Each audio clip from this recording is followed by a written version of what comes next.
சிறகடிக்க ஆசை சீரியலில் அருணிற்கு அம்மாவாக நடித்த பிரபல நடிகை ராஜேஸ்வரி சடலமாக மீட்கப்பட்ட செய்தி சின்னத்திரை உலகையே பேரதிர்ச்சியில் ஆழ்த்தியுள்ளது.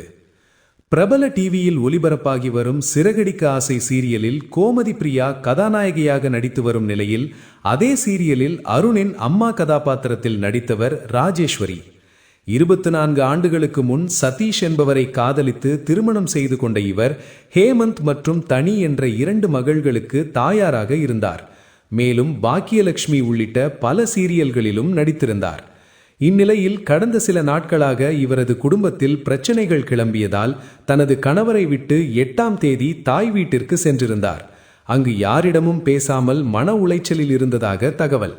இதன் காரணமாக நேற்று அளவுக்கு அதிகமான மாத்திரைகளை உட்கொண்டு உயிரை மாய்த்து கொள்ள முயற்சி செய்துள்ளார். வீட்டில் மயங்கி கிடந்த அவரை அக்கம் பக்கத்தினர் உடனே மருத்துவமனையில் சேர்த்தனர். முதலுதவி செய்யப்பட்ட அவர் மேல் சிகிச்சைக்காக KMC மருத்துவமனைக்கு அனுப்பப்பட்டார். அங்கு தீவிர சிகிச்சை பிரிவில் இருந்தபோதும் சிகிச்சை பலனின்றி உயிரிழந்ததாக மருத்துவர்கள் உறுதி செய்துள்ளனர். நடிகை ராஜேஸ்வரியின் திடீர் மறைவு முழு சின்னத்திரை துறையையும் பெரும் சோகத்தில் ஆழ்த்தியுள்ளது.